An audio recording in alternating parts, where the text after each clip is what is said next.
guys, Savage Joy here with Real Progressives. You guys may not know this gentleman here who I have tonight, but he is the world famous Peter Douche from Twitter. On Facebook, he is also known as Pat the Burner. So thank you so much for joining us. I was fangirling like crazy when you said you were gonna come on, because you're like me but with a penis. But you know, we have a similar sense of humor. So thank you for joining us.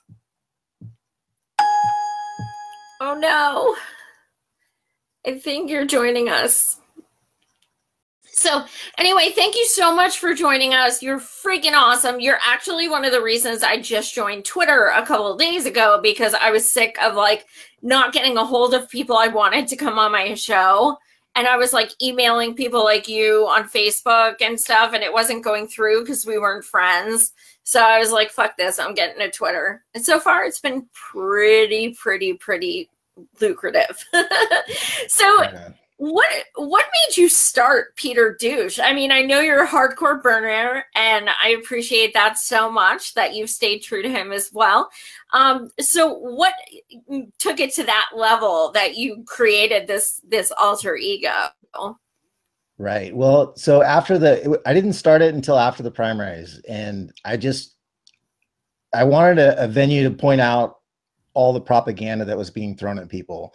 And Peter Dow was the most obvious, blatant corporate shill, you know, most transparent of all the guys, disingenuous, and he just made the perfect venue. He had all kinds of ridiculous things like Verret that most people don't know about anymore, which is great. And Facebook hopefully didn't even, I mostly Twitter, but did Facebook follow a lot of the Verret nonsense? Oh yeah, I mean, I just got Twitter a few days ago, but I've been following you forever because people screenshot and post all over Facebook.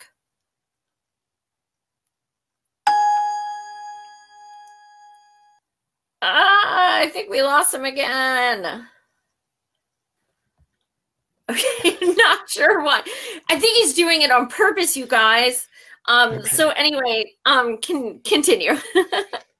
That's all right. He was just an obvious guy to pick on, and it made a good venue to point out all the problems in the Democratic Party and how disingenuous all their arguments are that they try to sell to people. So. Absolutely. Did you think it was going to blow up to having like thousands and thousands of followers? No, God, no. I never even tried to be funny, or, you know, I had the Pat the Burner account, which was very, you know, I posted cartoons and put my little snark on top of it, but part of it was just for me. I wanted to yell at the Democrats a little bit.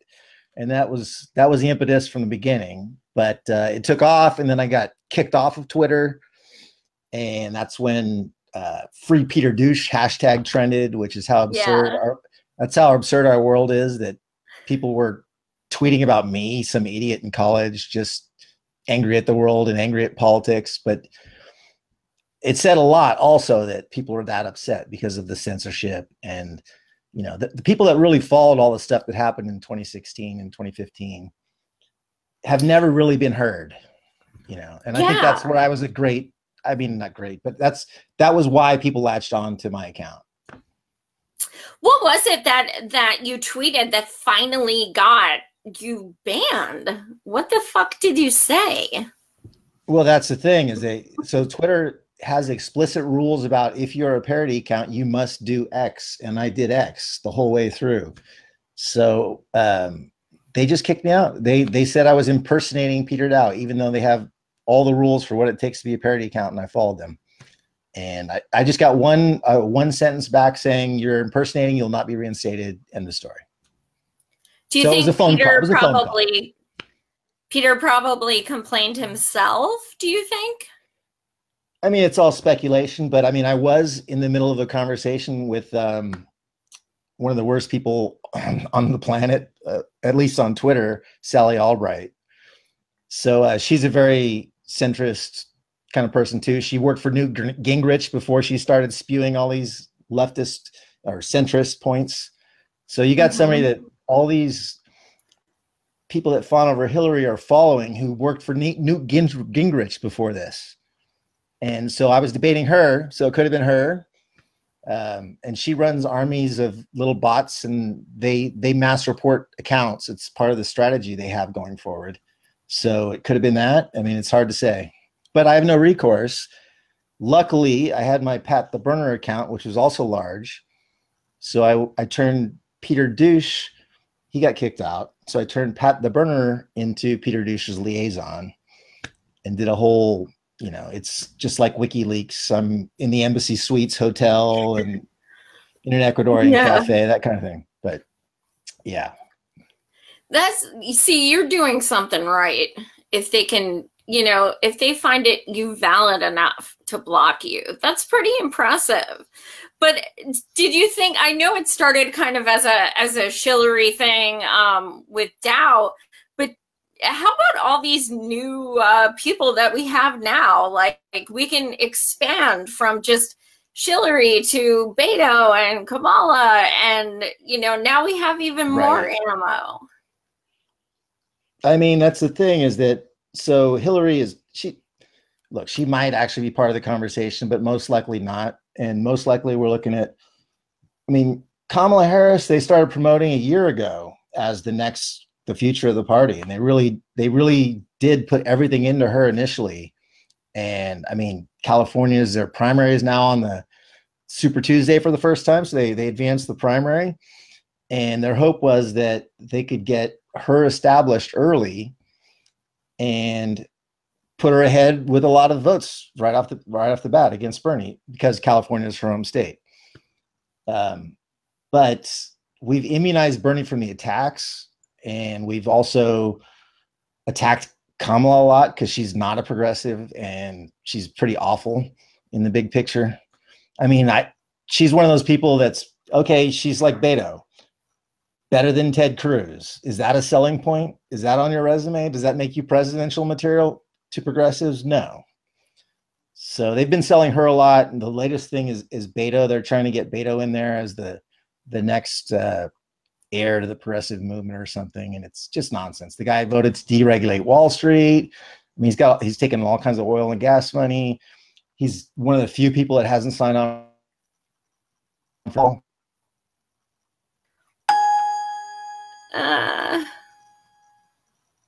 Pat, you went silent again.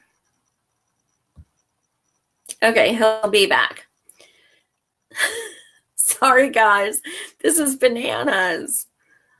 I'm just going to keep joining back. I think it's Facebook. They're like, oh, these two people curse.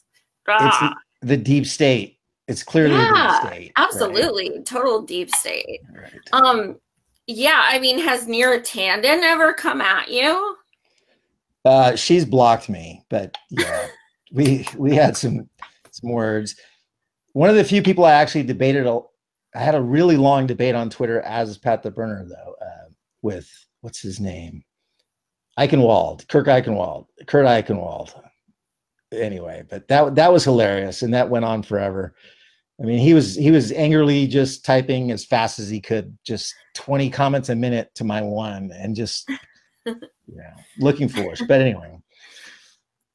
Well, that's pretty awesome, though. And how, it's funny because we all had, well, I mean, I've seen a few of your podcasts, but we all kind of have this image of how you would talk, what your voice would be like.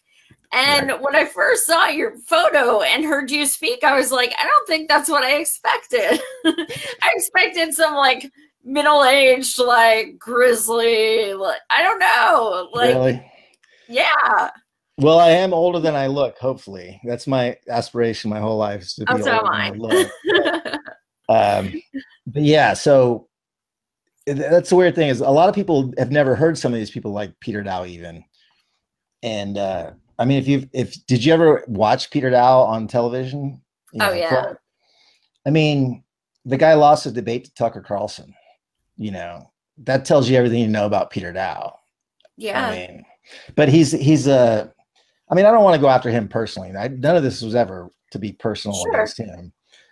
But yeah, I know what you mean with the voices, you know, but his podcast had literal elevator music introducing him. Like that's how they set it up, you know, like that's why he and Barrett were utter failures, because they're out of touch. But what's up with, you know, Peter starting to, like, I don't want to say go progressive, but like, what's up with his tweets the past month? And then yesterday he's like, Bernie can run. He's, you know, and he's like becoming more open. It's kind of weird. So I have a hard time trusting him, as we all should. Sure. First off, because if you've ever been paid to lie, why should anyone trust you again? Right. So, yeah. But the worry is that, and what I suspect is happening, is that the progressive movement has really won the arguments. So all of Democrats are selling themselves as progressive. So if he's going to shill for one of these crappy centrists in the future that are pretending to be progressive, he has to pretend to be progressive. So he has to sell himself as somebody that supports Bernie's ideas, but just prefers a young black Bernie named Kamala Harris, or a young guy that lost to Ted Cruz named Baby. Oh my God, Pat, you're freezing again. This has never happened. I'm telling you guys, it's Facebook. I'm telling you. I'm telling you guys, this shit happens. Donna, she's a progressive who gets things done. She progressively sucks more and more each day. It's Facebook. I swear, it's Facebook. You know, I'm just shutting it down so I can sip my beer. You should see what I'm drinking. Yeah. I found a beer that's called Brunch, and that's the only reason I like beer, but it's called Brunch, which seems like the neoliberal thing to do. So, yeah, because how sad are you that we're not at brunch right now? I mean, how many brunches can you afford? That's how many you should go to. Well, I mean, avocado toast is something I can make at home. Right. But who does that? Who does that? There are people. I have never heard of avocado toast in my life until that happened. Yeah. Okay. Here's a question, and I work as a journalist in politics, so I'm embarrassed to admit I don't understand what this means exactly, specifically. Okay. What does Kamala is a cop? What, I don't understand what that is. Yeah, so that's because she worked for the she was a DA in California, right? And the attorney general. I mean, she has a lot of non-progressive things. So she voted to jail parents with truant kids. I mean, not voted. She promoted her office. So it's, she has some cover to say it was her office and her role to support these things. But her office has taken a lot of non-progressive moves in California when she was the AG. So that's when people call her a cop, it's because of that. See, I kind of figured that, but I was wondering if there was like something more to it. Because I don't doubt anything for people like her, honestly.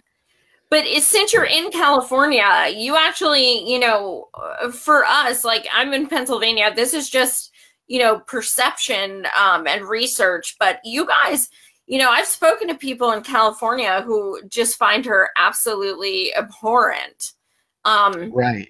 And that's people that follow the issues, though. The average voter, I think because we're in California, so many people have assumed it's such a California, it's so liberal, so democratic that they take it for granted. We've had a supermajority here forever, which means we can get any legislation passed in theory we want. And yet we still don't pass Medicare for all, even though it's written in our platform. Yeah. And Kamala is a great example of that. She never voiced support for it. She was called on the table a million times to throw her support behind it. And it had the votes to pass. And one person, Anthony Rendon, tabled the bill. And that's they're following that formula. It's trying to get Medicare for all. That way, all their constituents can say they support it, but someone internally in the process tables the bill to work on it, something like that. It provides the cover for all these people that don't really want to support it because they're all financed by the pharmaceutical industry. And California is a great example of that. California is really financed a lot by big pharma. The guy that was our DNC chair who just retired from Scandal, he was a lobbyist against lowering drug prices before becoming DNC chair. So, yeah. As far as California goes, it's some of the candidates I interviewed were running for positions in California, and it seems like two of the most common things that they were focusing on was for-profit prison, and also first, what's your take on that? Well, that goes back to Kamala Harris again, because Kamala's a cop. So she argued against releasing people from prison early for drug convictions, or I don't even remember specifically, but her argument came down to not if it was moral or not to release them, but that it was cheap labor for the state, so they should not release them.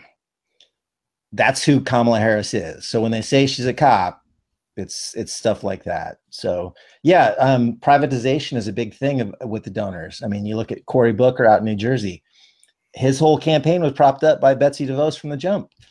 I mean, that they were trying to privatize schools in New Jersey. They did it. It's a failure.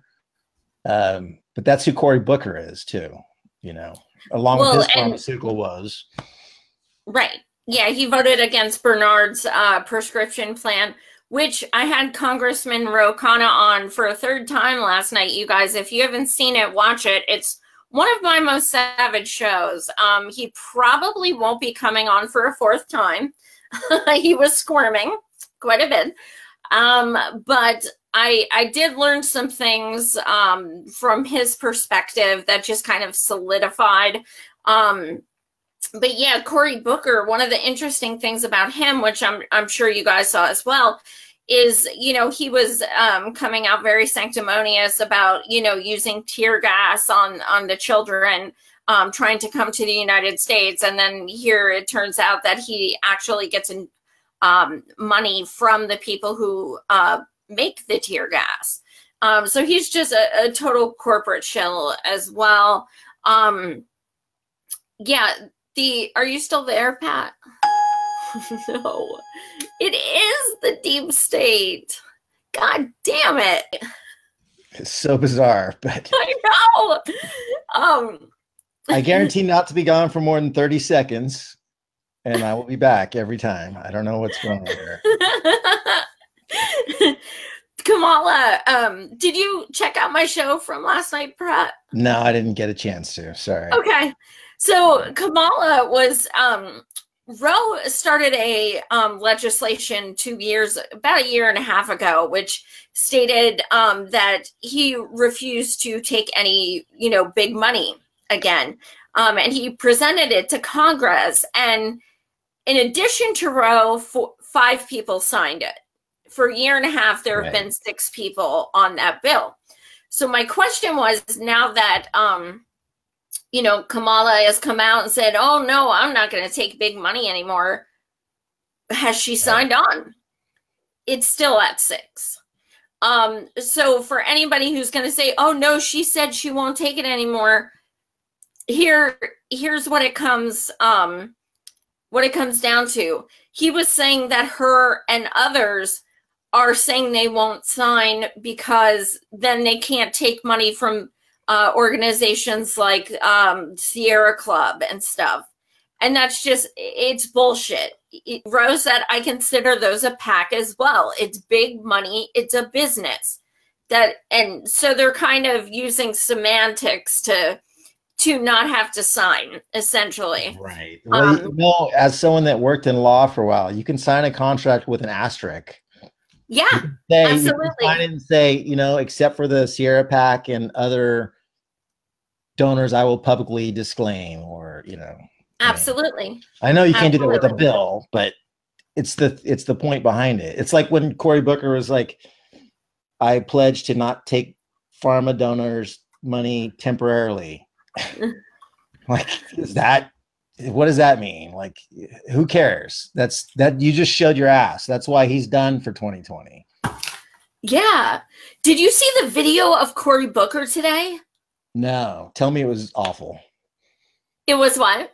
Tell me it was awful, and he's even oh my God. I was cringing. I was absolutely cringing. He is freaking disgusting. This woman went up to him and was asking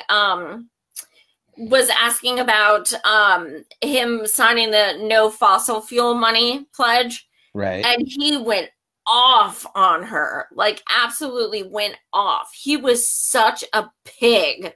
It was gross. You guys, if you're on my Twitter, check it out. I posted it. I also posted it on Facebook. It is so gross. He is just so rude the way he was talking to her. Yeah.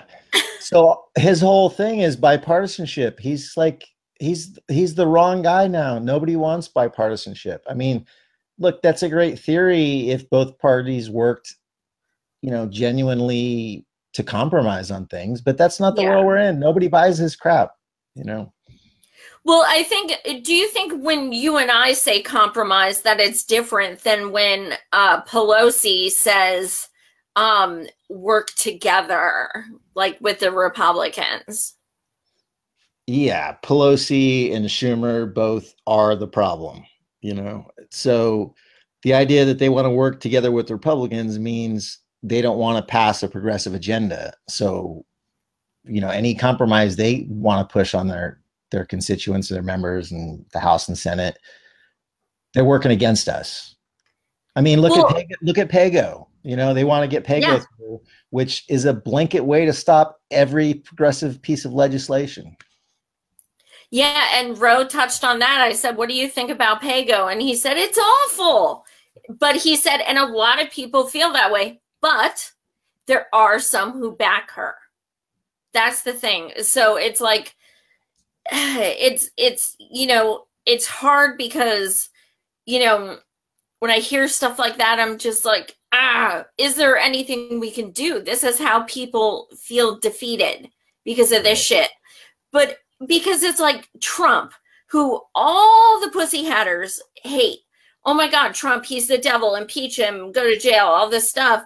He endorses Nancy Pelosi. And they're like, Nancy Pelosi. Well, if he endorsed her, that means there's something in it for him. I mean, a Republican doesn't endorse a Democrat unless there's a reason. And she's not a Democrat anyway, but. Oh my God. He just stopped again. What the fuck? This is bananas. I have never had this happen before. Oh my God. You guys. So is this my internet connection? I've never had problems. This has never happened to me, Pat. I swear to freaking God. But so the weird thing is I can stay on and listen to you the whole time if I want. Like I'm hearing you the whole time. What the fuck? Yeah, it's deep state. This is worse than Pizzagate. Which let's not bring up Pizzagate. Okay, Peter. What else is, you know, presently, what else is on your mind that's just, you know, basically the epitome of never ever lose your sense of outrage? What do you think about when you're really frustrated? What comes to your mind? Ooh,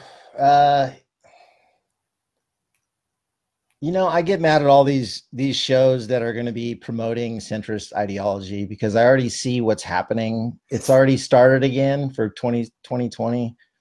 You've already got these guys they're already attacking Bernie people for creating fights. It's the same playbook again. And look, unlike most people, I think any fucking idiot on earth can beat Trump. Like, I'm not worried about picking the best person on earth with the best chances. I think he's done in 2020. I don't worry too much about that. But hypothetically, he doesn't run. He's so worn down, or he loses the primary. He's so defeated, Trump fatigue, which will set in hard in the next year.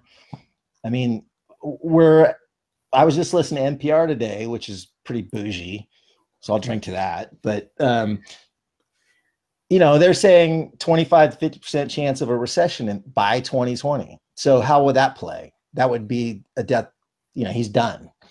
So what happens if the Republicans run John Kasich and Kasich comes out of the primaries for the Republicans?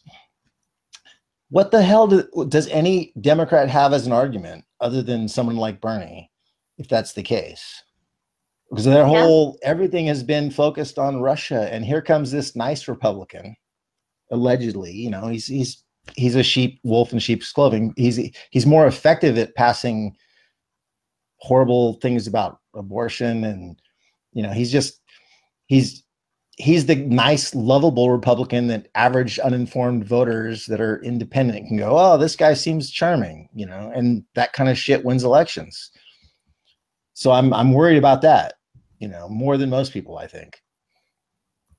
Yeah, I don't know. I think I am worried that Trump's going to win again in 2020. Legit. Like, I really am. I think there is so much. What's that? Well, you should be. I don't mean to say to ignore the threat. I just don't think it's that.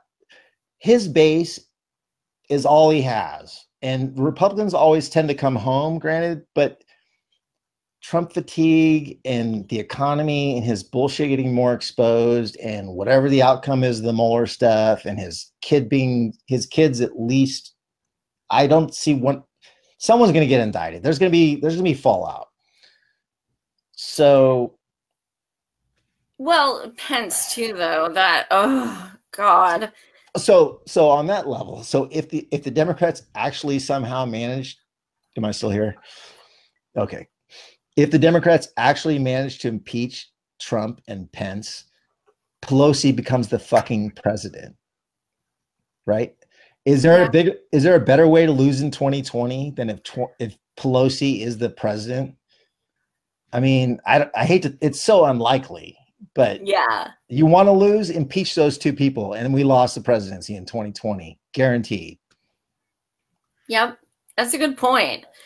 I think I'm not so much that Trump's worried Trump's going to get a lot of votes. My concern is that people like me, I don't want to speak for you. I can kind of think you might be aligned with me, but I refuse to vote for these people they're propping up. I refuse, just out of self-respect and everything I stand for. If you take corporate money, I will not vote for you. I don't care who you are, Medicare for all, things like that. I won't do it. And there are probably millions of me. So that's why I think Republicans may stay in power, because people don't listen to us. They don't listen, and they have these grand ideas of who these people are, like the woman who was Queen Kamala, and then was talking to Bernard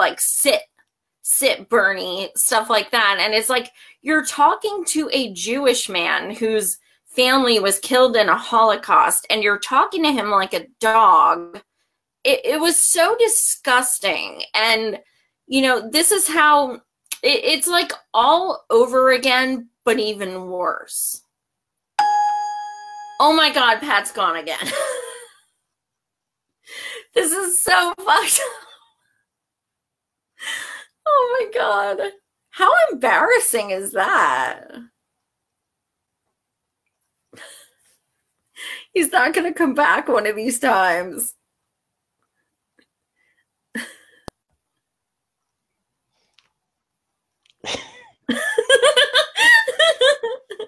Well, yeah, did you hear me? Your response? I heard you up until you recognized I was gone. Oh, okay. And then I just logged out to come back in. But I feel like I could stay on the whole time and listen to you curse about me being gone if I wanted to. There's something weird going on, which makes no sense. I don't know. But yeah. it is what it is. Who would, people, Bernard keeps saying, like, what, I'll run if I'm the most progressive, person. Okay, and I'm not, I'm asking in all seriousness, who is more progressive? Like, I'm serious, it's a serious question. Then Bernie? Yeah. Nobody running for 2020. Exactly. Nobody will be in the running even close. I mean, people like Warren might try to get in there and divide the vote, split the vote a little bit, but she has no shot. I mean, she does not have a shot. No, she will get the vagina vote, and that's about it. Yeah, but the vagina vote hates her too because she didn't full-throatedly endorse Hillary.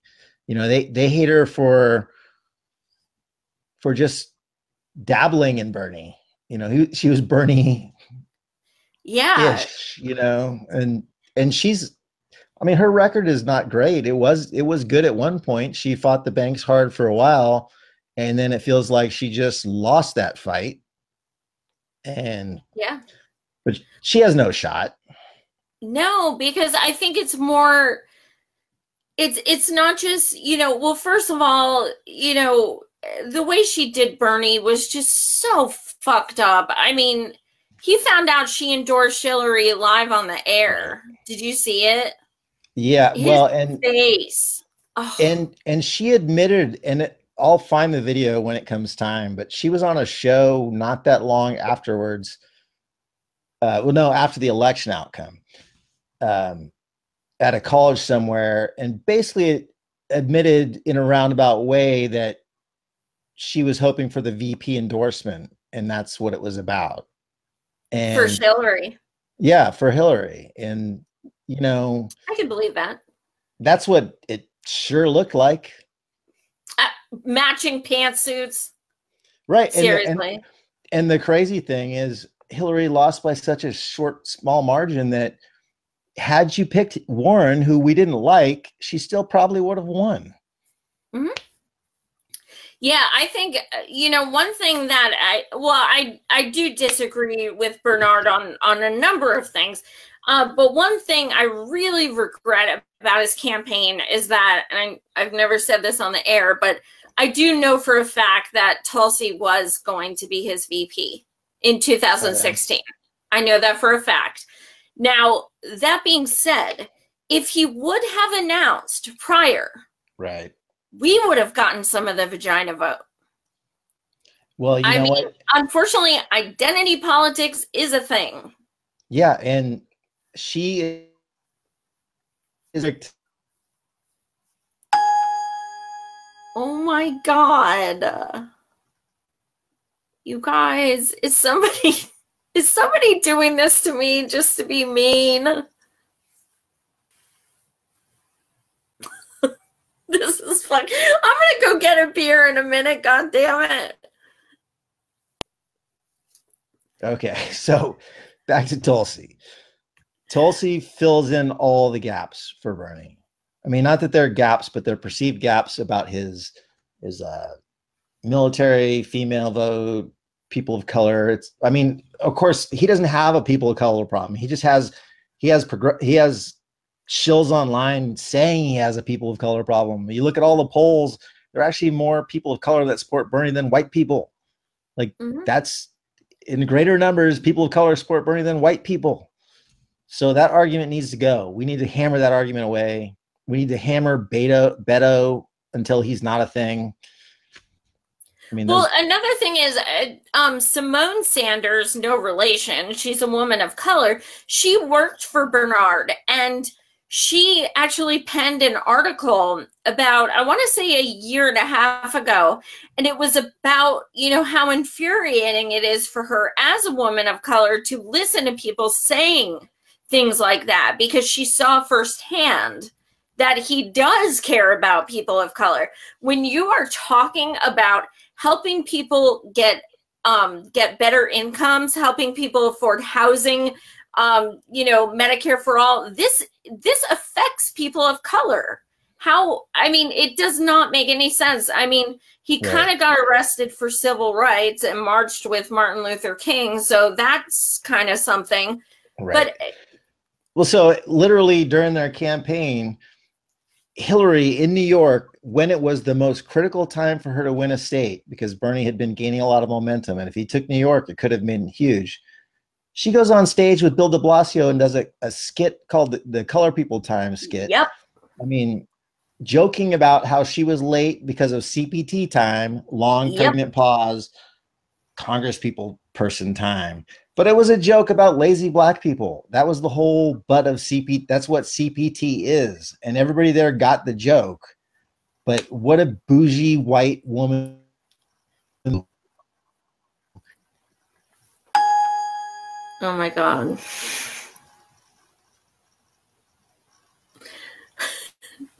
So, yeah. I mean, while we're logging in and out, do you guys think that we can win with anyone else besides Bernie? Where did I cut off? I was on my soapbox. No, but I totally agree with everything you're saying. And why, oh my God, why don't people see how blatantly racist she is? Between telling a bunch of people of color that she always carries hot sauce in her purse and getting up in a young woman's face and telling her, well, why don't you go run for something? And I mean, but so that's where this all comes in, is that they're not hammered about that message because it's never shown on MSNBC. It's never shown on CNN. It's never shown in these areas where Joe voter might accidentally come across that information. It's only people that follow politics. And, I'm sure as well, those people don't follow this stuff.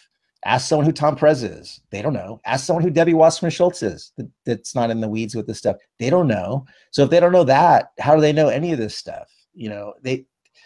It's name recognition. And that's the sad part about our politics. That's also sort of the positive thing, is that the people that lost in 2018 that ran as progressives are way more likely to win in 2020 because it's so stupid, but people know their names now.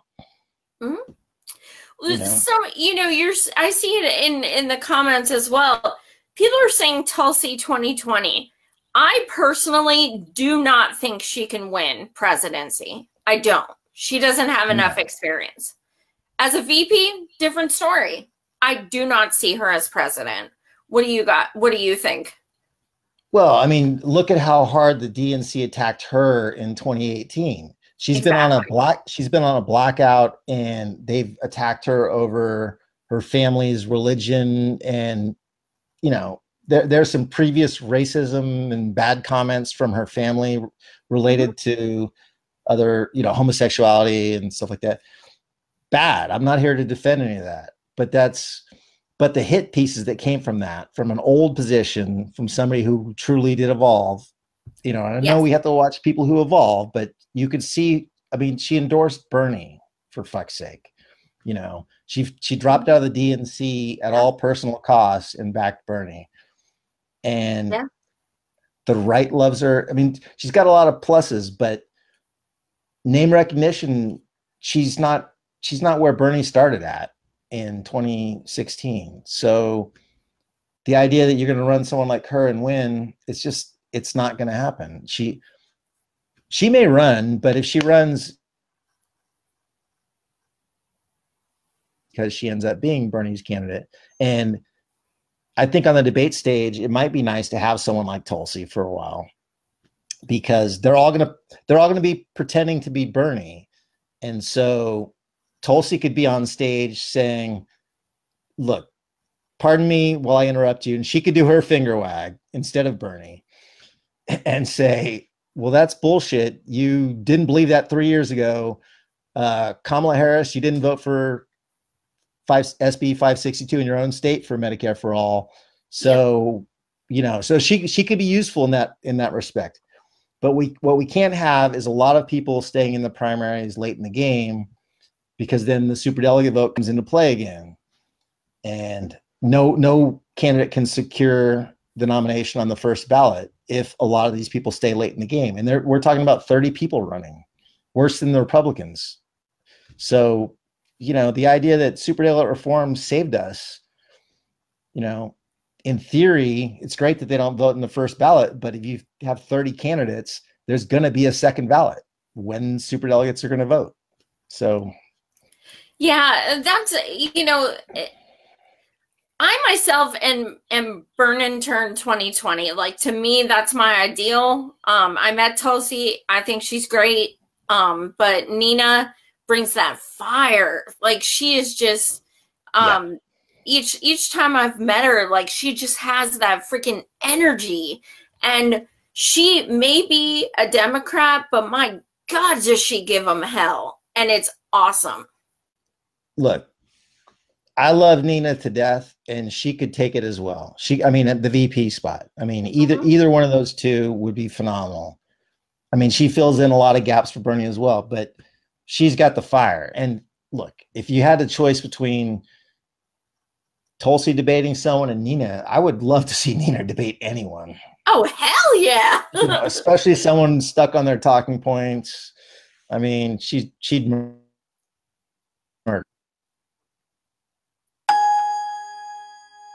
Oh my God. So yeah, Nina's badass. My favorite Nina story is, I think it was the third time I met her. I was waiting in line to have her sign a book, and her husband was standing there, and she said, sorry, I'm sharing one of my Nina stories. I think it was the third time I met her, and I was standing in line for her to sign a book, and her husband was standing there, and I said, you know what?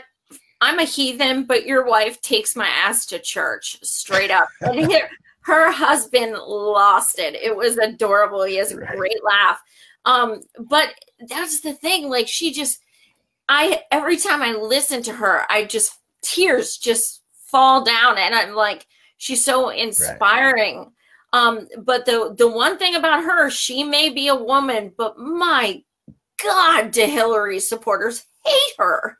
Absolutely hate her. More than Tulsi, more than anyone.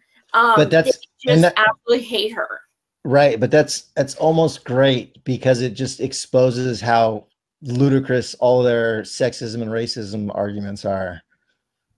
You know, here you are, like the whole donut thing I mean, did the donut thing make it to Facebook?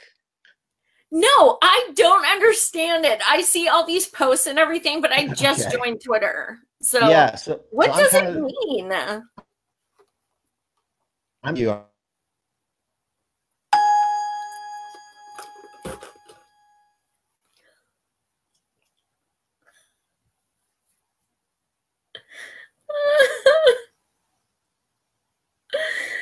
Oh my God, you guys, something is wrong.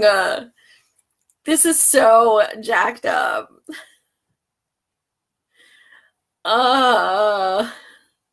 Nina does speak the truth. That's what's up. That is so true. All right. So the donut thing. Am I back? Yes. Okay. Nina Turner tried to deliver a petition signed by all these people to a DNC event, and they locked the doors, kept her and her supporters out. Here's someone that was a senator at the time, and she couldn't deliver a petition. And so the centrists brought out like donuts and coffee or something. And Nina Turner had a quote about, you know, don't placate me with donuts, essentially, you know, yes. Right. Yes. So that got turned into a haha thing to the centrists. Like, and the terribly awkward part about it is, here you are using a chocolate donut because the emoji they're using is a chocolate donut to mock a person of color trying to deliver something by the people to the Democratic Party. And these are the same people that cried sexism and racism about Bernie fraudulently for a year and a half during the primaries. And here they are mocking Black Nina Turner with a chocolate thing. You know, it's the most inappropriate thing. And you could say it wasn't sexist, and I mean, it wasn't racist per se with the donut, whatever. But given their tone deafness to the fact that people were calling them out that it was racist, you should drop it. You should move on to something else, whether it's 100% accurate or not. Can you imagine Bernie supporters out there with chocolate donuts about a black centrist?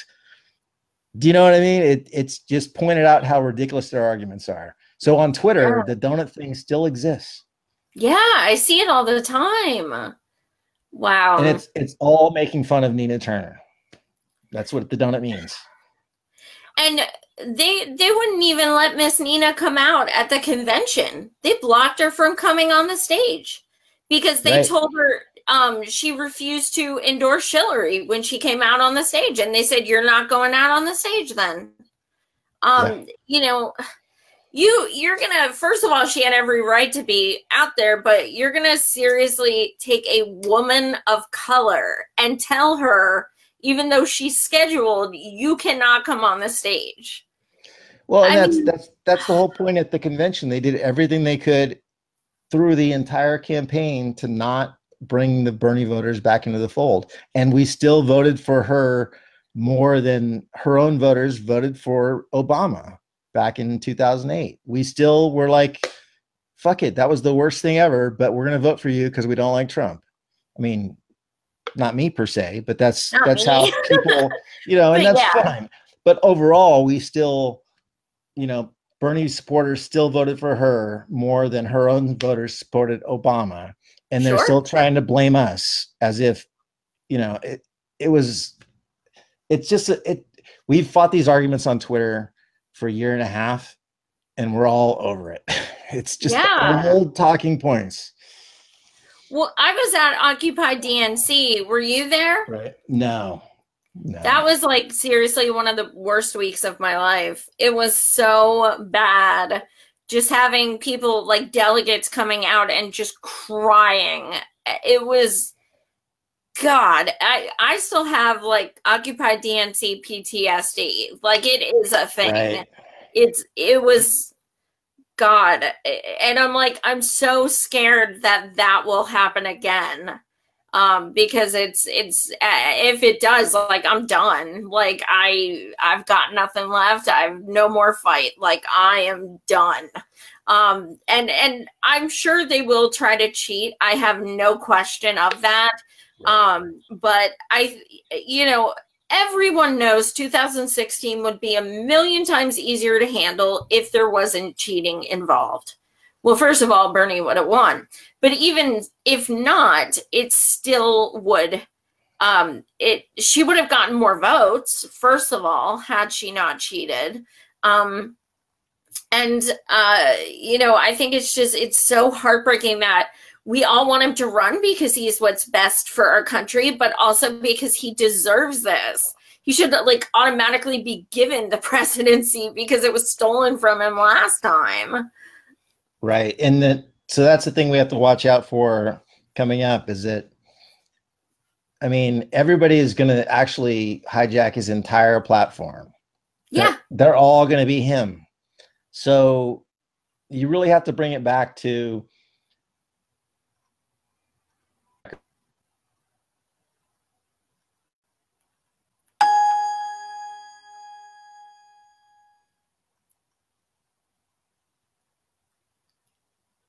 Is somebody keeping tallies of this shit? Seriously, somebody please keep tallies. Because I'm going to write the app that I use to do this and be like, what the hell? No, Bernie would have won. I think the number one reason besides cheating that Bernie didn't win is simply because... I'm sorry. It's simply because of the lack of open primaries. It was so much easier for them to cheat when, you know, New York has millions of independent voters who weren't able to vote. And California, over 2 million paper ballots found in storage boxes. You know, things like that. I think open primaries, that, you know, that alone, we'd have him right now. What do you think, Pat? Yeah, for sure. But you know what, the at the Unity and Reform Commission, the URC meetings, we did get some victories. So there are going to be some more open primaries. There are going to be some more early voting, you know, and that alone, if you put those, if you put all the rules that are in place now into 2016, Bernie would have won. So that's a positive. And even if the voting comes down to the second ballot, because the field's crowded and the superdelegates have to come into play again, the superdelegate vote won't be tallied by mainstream media this time. It won't be used as something to put Bernie 100 votes behind, and he won't ever seem like he's got an insurmountable lead. You know, Hillary has an insurmountable lead, or whoever the other person is. So there's some reform. I mean, we've made slow progress, you know. You know, there's several theories as far as, you know, all of these people running. I guess there's going to be probably about 15 people on the Dem side, could be more. I mean, it's just going to be nuts. But as someone who's interviewed 100 candidates, I'm telling everyone that the more people there are, the worse it is.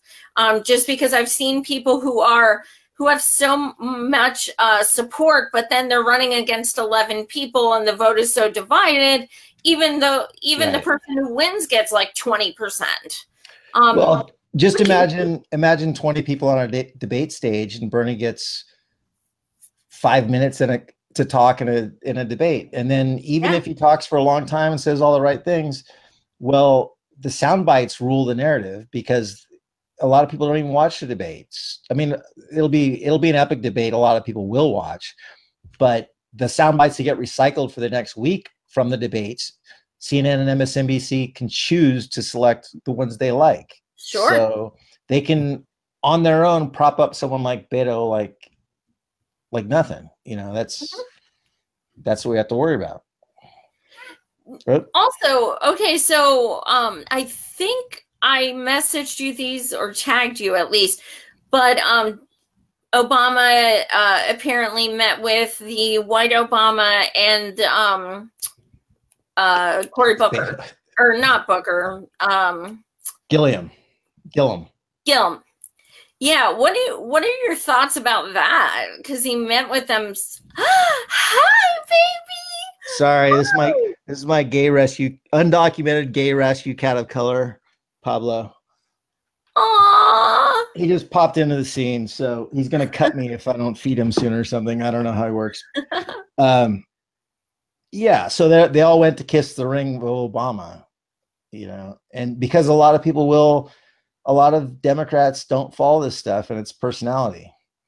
And so Obama's the personality, and, you know, and if you just looked at his surface, who he is, he's great. He says the right things. He's diplomatic. He's presidential. He's phenomenal. That's why so many Democrats still love the guy. And that carries a lot of weight if he endorses one of these people, you know. Well, here's the thing that I'm thinking, and I hope it's true. I'm not saying it is, because I'm just like probably saying this out of like denial. But I mean, Joe Biden, I'm like pretty positive is going to run, which I will probably barf, and just in the honor of all the kids he's made uncomfortable. But I think he's going to run. Therefore, I don't see Obama endorsing anyone else. So my theory, perhaps, and you guys are going to hold me to this, I know you will, is that maybe Obama met with them because of the way he did with Shill, where he was like, if you don't run now, I'll endorse you next time, that kind of thing. So if he told Gillum and Beto, hey, look, I really want Creepy Joe this time, so you guys just stay out, and next time I'll have your back and I'll make sure you guys win. That's what I hope it was. But I don't know. I mean, this whole thing is such a clusterfuck. It really could go any which way. It's a clusterfuck just like the way the screen keeps dropping. It's just as bad. They want Biden. I'm not sure why, but he grabbed a woman's breast right on camera. He bullied Anita Hill, who is a woman of color who was sexual assault, and he was bullying the hell out of her. But yeah, I mean, all you have to do is look at the videos and photos. He is absolutely disgusting. And you know, then there's the age thing. When I interviewed Jeff Weaver, who's been Bernard's campaign manager for 32 years, and I was talking to him about, you know, his age, and you know, Jeff was saying that when he hires interns, that they're always like so exhausted because the man never stops. And then they'll say, when's lunch? And Jeff will just crack up and be like, Bernie doesn't eat lunch. What are you talking about? Like, he never stops, ever. So Joe is 1 year different. And do you, okay, so, and I'm saying this in all seriousness, Pat, like, do you think that people don't realize that those Joe Biden memes were, like, not real? The Joe Biden memes with the... Like the Obama Biden memes last year that were so huge that were actually pretty funny. You don't remember those? No, well, we cut out, so maybe you were talking about them more specifically, but Joe Biden. Oh, no, they made all these memes about, like, Joe looking at Obama, like, you know, and stuff like that. And right. People were so obsessed and they went viral. And I'm like, I honestly think, you know, that people see him in that way, but he's not that funny. Oh my God, this is like twice in a row now. Yeah, Scott, your options are fucking great. They, I'm only catching a few here and there. Oh my God, this is hilarious. So real quick, the problem with Joe Biden. So Joe Biden is going to be on stage debating 15 people claiming to be progressive, which is going to make him look bad. They all have to attack Biden. They have to. Like, all these fake progressives have to attack Biden. And then, you know, on top of that, Biden has like 20 sound bites in the last month saying millennials are shitty people. Yep. You know, like, he's gonna lose. All right. So there's no world where Biden wins. I mean, he's got the millennial problem. He's got the Me Too stuff with the gropiness. Not that that's the end of the world, but those are meme friendly things that get circled around the internet about him being too cozy with kids. And then on top of that, I mean, the real truth, other than the weird pics, is Anita Hill back in the day. You know, Joe Biden didn't defend her. You know, when he had an opportunity. Her. Right. It was gross. So you've got that. And the third piece to it is that all of the Democratic Party is going to be attacking Bernie as too old. Yeah. So that makes Joe Biden, like, anyone that buys that argument has to drop Biden and start supporting someone else. Right. So he's going to be a victim of the Democratic Party's own attacks on Bernie. So that leaves, you know, an unknown maybe.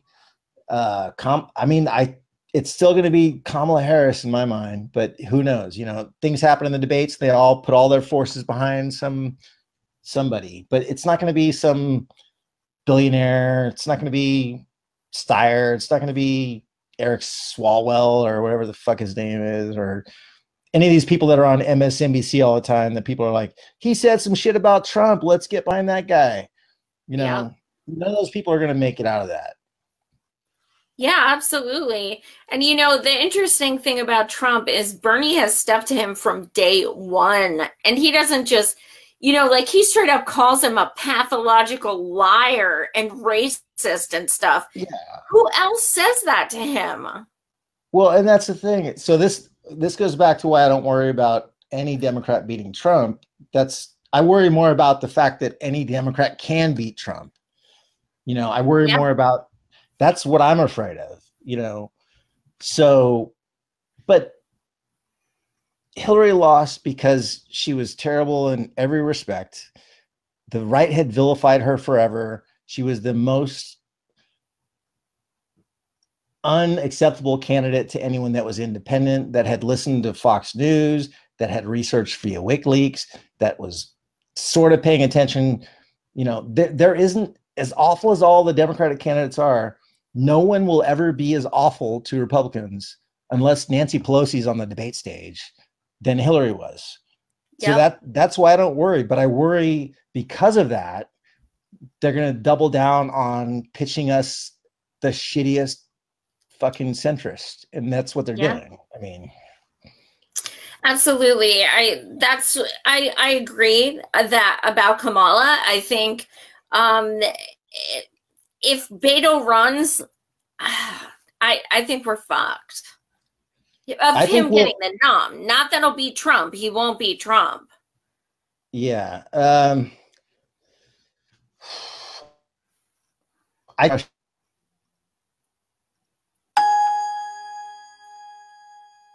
Dude. Okay. You guys are gonna be making memes of my facial expressions because I this is fucking this is infuriating. I'm so sorry. This sucks. Yeah, I'm a proud independent, and I will stay independent unless you know Bernard runs Dem, which he probably will, unfortunately. Look, Pat's back. I wish I would give freaking anything in this universe for Bernard to run independent, but let's get real, he's not going to. he's not going to. No. Like that's the I mean, I hate to get in the middle of divides with the run third party or run Democrat because we're stuck where we are. I mean, that's just the Yeah. reality. I love the movement for People's Party. I think we need all the third party people out there. I think we need pressure on him to run as an independent, whether it's going to happen or not. It's not, but I think that's good. I think all of that helps us in the long run as progressives. You do? I do. Yeah. Look, those people will come home for Bernie, you know, like, I mean, in what world does somebody look? I don't want to say, so where I couch my words is I don't want to say anything to discourage those people. I like what they stand for. I support them 1,000%. If there was and we need that to grow so that has to grow alongside of, I mean, if Bernie went outside, if Bernie went outside the system tomorrow, I'm with them 10,000 times over as all of America is, but he's not going to do it. Right. So who else has a gravitas to work outside the system and win third party? Literally nobody. I mean, I love Jill Stein for what she represents, but you know, she went on like her one of her most high profile interviews was on TYT, and she was acting like, oh, you get millennials by giving them weed. And I'm not saying you're wrong, but you don't say that. You know, so to win a national election, you need to have the right message, and there's no third party candidate other than Bernie that could possibly win as a third party candidate. So, but that doesn't mean you shouldn't still grow the third party. Doesn't mean you shouldn't still grow people saying the Democrats suck, because you need the loudest voice ever saying the Democrats suck to make the Democrats get it, in my opinion. Well, I mean, I say that, but at this, you know, it's like then I'm automatically a Trump voter. You know what I mean? I'm sure you get that too. Pretty much all of us do. I don't care about those people. I mean, that's nonsense. You know, there's no one that's actually supporting progressive things that's a Trump voter. So I don't care. Like, I'm not one to block easily, but that person that's saying you're a Trump voter, don't argue with him. It's just bullshit. It's a waste of your time. You know, I mean, if you feel like it, do it. But I'm over it personally. Yeah, I'll have a little. I'll dabble in it for a second, but it's mostly not. That's mostly not something a real Democrat would say, or a real. It's not a real argument. Like, oh, you're supporting Trump. Like, no, I'm supporting the farther left than you. Like, how does that make me support Trump? Like, you know. Yeah, I've definitely been practicing ignoring things more. I'm not always great at it. Well, you're new to Twitter. You're new to Twitter. So as someone new to Twitter, I'm gonna give you my advice. You don't have to respond to every idiot. I know that's why I had trepidations before. That's exactly why I didn't join, because I would see all these screenshots that were so ugly. And I was just mortified that people, like, is this humanity? This is how, like, name calling, and I was just like, God, that's so ugly. Like, I mean, and you know, if it's public figures, you know, they're kind of, you know, in the spotlight. So that's one thing, but you know, I mean, just ripping into each other. And that's one thing. I'll go savage on people, but I do not call names because that's just ugly. I don't see the point. But there's a lot of that.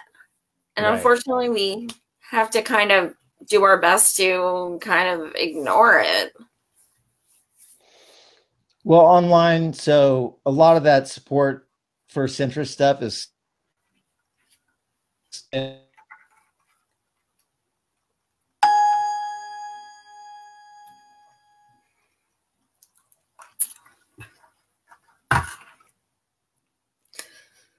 oh my gods. He's never going to come back on my show. You guys realize this, right? And I'm going to be made fun of on the next show he goes on.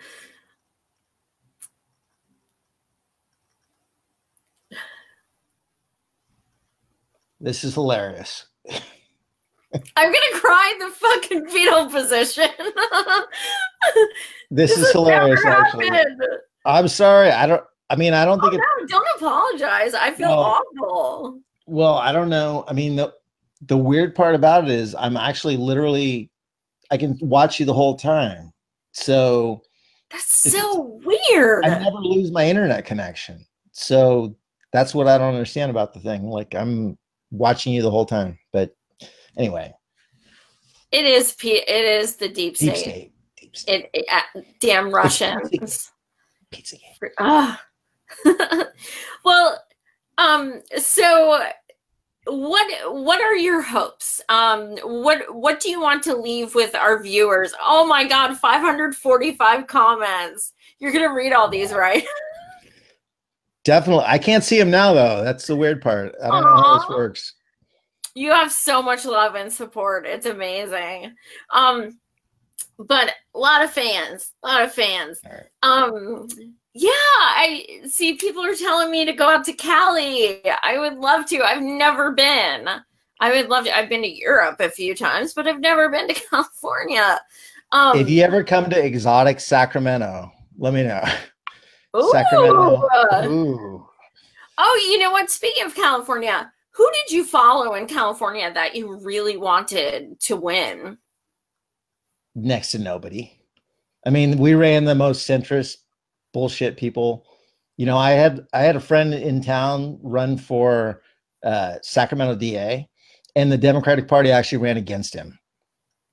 So, you know, he ran as a Democrat, and they ran against. They supported the Republican. So, wow. You know what? I mean, I voted for Democrats, generally, You vote for Gail? but I didn't check the boxes down the line like all Democrats. No. Mm-hmm. Did you vote for Gail McLaughlin? No. I'm not in her district, but I would have. Yes. Do you know who Stephen Jaffe is? Yeah. He was at my show and I didn't realize it. Not my show, pardon me. Because I don't have a show. But I opened for Ron Placone and Graham Elwood. They were so awesome to let me open one of their shows. I mean, I don't do stand-up, which I proved in the first night because I sort of half-assed tried it, but you have to memorize your shit and know what you're talking about.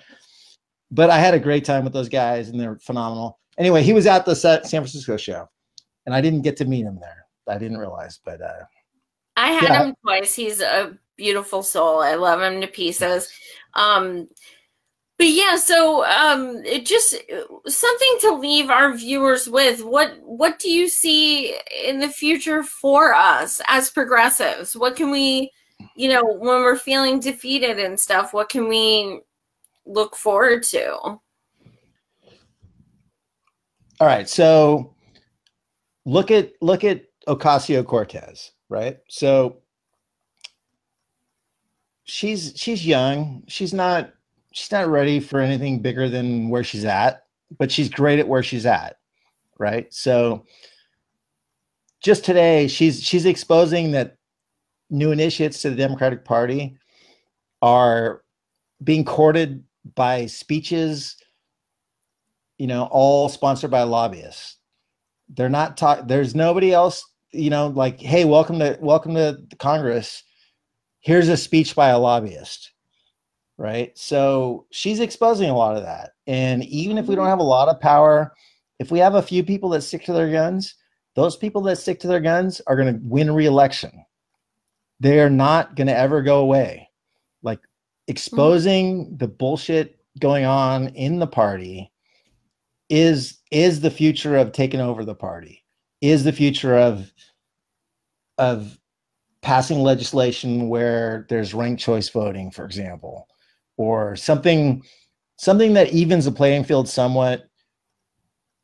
So we're making steps. So in California, for example, like I said earlier, Eric Bauman, the DNC chair, just got booted out.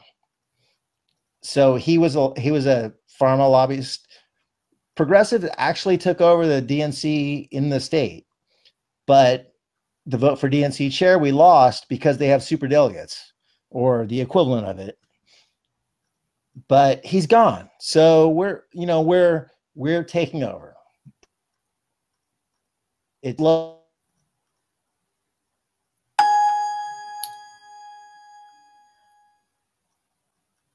Oh my. Wow. Oh my God, you guys, I am so sorry. Even in the closing thought? Damn, Facebook.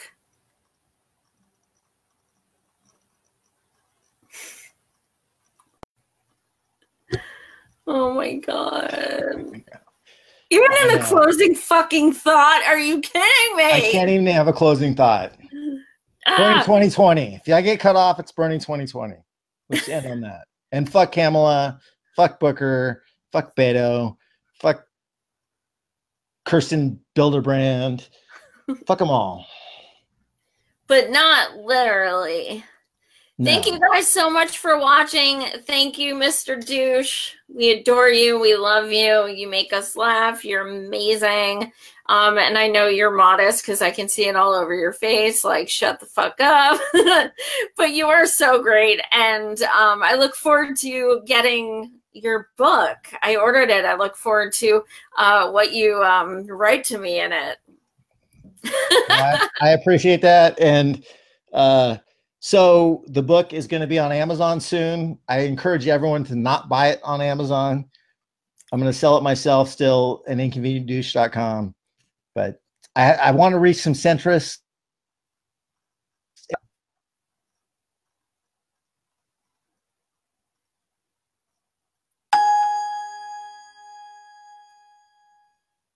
Oh my God.